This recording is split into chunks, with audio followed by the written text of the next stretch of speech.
Hi guys, welcome back for another video. Today I'm returning with another video on the model farm diorama. So today on the farm, as you can see by the thumbnail or title, we have some new bits of kit on the farm. So we have pretty much invested more than anything. As you guys may know, we've had a little post driver we bought used from IGN Farmer.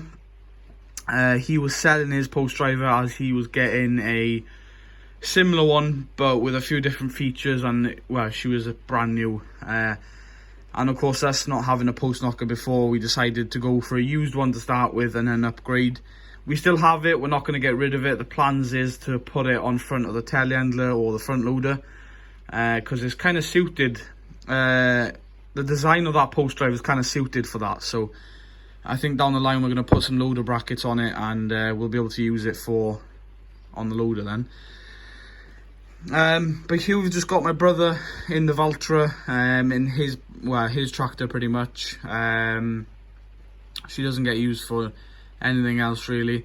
So he's driving up on here and he's unloading our Teagle topper. This is our topper. It's a flail topper. We decided, you know what, we want better land, and we want to claim some land back that's, you know, overgrown and all that. So we decided to go with a flail topper. We still have that Belmac topper for just, you know, trimming down.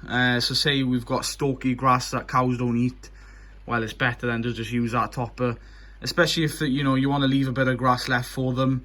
Yeah, that topper will still be used summertime as well. But we've got the flail topper just to tidy up some fields that the Belmac topper really wouldn't be able to do. And then also we've got a quick fencer that is able to go on the front linkage or front loader, which, well, in our case it'd be good on the front links. And we've also got a new post driver. Yeah, very nice post driver. I have to say we are very pleased of how it's turned out, and hopefully will work very well. And no doubt there'll be plenty of videos in the near future of all this kit in action. And yeah, so can't wait to get this kit used and get some videos on it. And then on the front we've got the 7.4 on the low loader. She's now off the first spreader. We've finished first spreading. We've actually got a few extra bags left this year that we're hopefully going to use for second cut. But not much. I think we're going to try and plaster on a lot of slurry and dung this year. But yeah, so the 7.4 had a little road trip there today. Moving around here, we've got the bale splitter. Just, well, it's been there now for probably a few weeks now, I'd say. The Vicon wagtail is also there. The rear weight, some logs, log splitter, and the Massey 3120 and the John Deere 3765 forager. You may ask, why is that out? No, we are not doing any silage. We've actually got a contract job coming up. Probably next episode you will see the mowers and some of the silage kit out in action, maybe. We've got a little contract job. I think it's only a 7-acre field. The lad wants to get it cut off and cleared, as he's going to be ploughing that up and putting in whole crop there. But yeah, so the forager is being sold. Yeah, it's being sold. Now you may wonder, how are you going to do your pit silage this year? How are you getting another pull behind, or are you getting a forager, or are you getting a loading wagon? What are you getting? You'll just have to wait and see what we are going to get. It shouldn't be too long. It'll either be next episode or the episode after. You will see the new replacement for the forager. We've decided, you know, there's a few contract jobs this year that we've taken on for pit silage, which we don't really normally do. We normally do the bales and the mowing and all that crack. So we don't, you know, haven't really taken on, but we want to expand our contracting work and getting a bit extra cash. So we decided, you know what, as hard as it's going to be to get rid of the forager, because it's a really, really nice looked after forager, you know, it's done about 3 or 4 seasons with us, and yeah.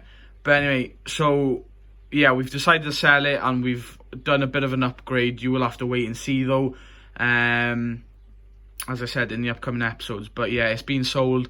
The K2 silage trailer has also been sold as well, because we're not going to need that really anymore. To be honest, we only really used it silage time. We only used it maybe once or twice, other than that. But we might be getting a replacement silage trailer or a bigger dump trailer. So the NC trailer could be also going, and we'll be getting a better dump trailer back instead of it, which should be a bit bigger. Should add on an extra 3 ton maybe. So yeah, a fair bit bigger. We're going to keep the little Massey trailer there. That's beside the Marshall cattle box. We're going to keep that because, well, it's old. It's not gonna be worth much, and it's going to be handy because we can always take the sides off and use it as a tipping trailer or grain trailer or something if needed. Also, the Marshall cattle box has also been sold. Yeah, we're selling a lot of kit now, but we are replacing it with some newer, better kit. But yeah, the Marshall cattle box has been sold because we've decided, you know, we can only fit, I think, 5 or 6 cows in that box, and the cattle box that we're replacing it with, we should be able to fit about 9 or 10 cows in there, I'm hoping. So yeah, roughly around about that, 8 or 9 cows, depending on the size of them, of course. So yeah, that's the plan. The pit silage, as you can see, we're back to the last bay now. Not much left in there. Got the shear grab there and the Marshall muck spreader. Moving on up here, we've got the dump trailer. The 47 is on the power harrow. We're going to be power harrow. Next episode you will see power harrowing, probably. We've got the TM all set up on our seed drill, ready to go. We put that on there the other day and serviced that and set the top link and everything. She's ready to go. Up here, that's the old post driver, as you can see. Got attachments here, got the grain bucket, the bale squeezers for the Manitou, pallet tines, the bucket, plough, the landy, and then we've got the 1494 on chain arrows, the digger. The first spread has been taken off now, as you can see, and put in there on pallets. That's the K2 silage trailer. It's a nice silage trailer, but as I said, there's no point keeping it because, you know, it's only going to take up space and there's no point keeping it. And then we've also got the straw blower there as well. We've got considerably a lot of hay and silage spare this year. So I think, well, we're probably going to keep it just in case because of the fertiliser lack of putting on as much fertiliser this year. So we're probably going to keep it just in case, because who knows what crop of silage we'll have this year. But yeah, we'll have to wait and see. The cows and calves are enjoying, and next episode or the episode after, there's a lot going on in the upcoming episodes, but we're going to be moving half of the stock up to the outer farm and letting cows out. I think that's the plan. Not many sheep left in the shed now. A lot of them are going out, and we'll also be going to the outer farm on the hills where the cows can't graze. Then moving on down here, we've got the John Deere 6125R on the loader. It's got the bale spike on and the tanker.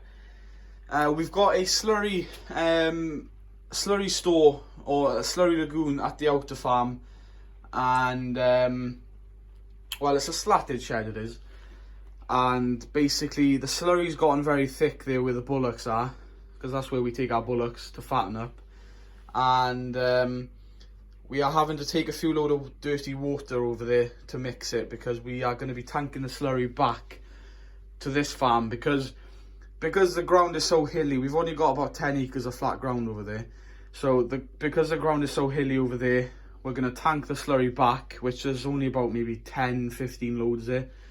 We're also going to get the big NC tanker on as well, the 3,000 gallon, and we'll get tanking back here. It'll only take us a day, and tank it back ready for then second cut, and we'll pump that on then, or tank it on then for second cut. So that's the plan. So yeah, every tractor's pretty much on something and is you know, flat out. So yeah. Then here we've got the Manitou on the bucket, and as you can see, we are getting the muck out. We are, well, you saw last episode we were spreading a bit of muck with the 398 and the little Marshall. That was to just clear a bit of space and get a bit of muck out, because the NC wasn't quite ready to be used. But here then we've got the 6930, the big girl, on the NC spreader. We've nearly finished. We might have a bit of muck spare, but we're going to try and spread it all if we can, because, well, you can plough it under really, can you? So yeah, we're spreading that out. Shouldn't be too bad. And yeah, so guys, that is pretty much it. Next episode, you should see the power harrowing going on, and then we should be seed drilling, getting the crop in. We'll also be tanking slurry, maybe back from the outer farm. The new kit, let me know what you guys think of the new kit. Do you guys like it? And do you think it's a good investment for the farm? Obviously, the quick fencer and the post driver will be going on my brother's tractor, the Valtra, and he'll be running the fencing side of the contracting of the business, because we'll be flat out doing the other work. The pit silage will probably be near enough empty by the time we start first cut, because the bullocks at the outer farm, of course, we've got to take silage to them, so we're going to try and empty the pit. We've also got bales left, we've got plenty of hay left, plenty of straw left as well, so we're all right on the feed, thankfully. And yeah guys, thank you very much for watching. Comment down below what you think is replacing the pull behind forager, and also comment what you think about the new kit. And I think we've got a few new bits of kit coming as well in the next coming episodes, so stay tuned for that. I'm looking forward. And until the next one guys, I'll see you in the next video. Thanks for watching, bye for now.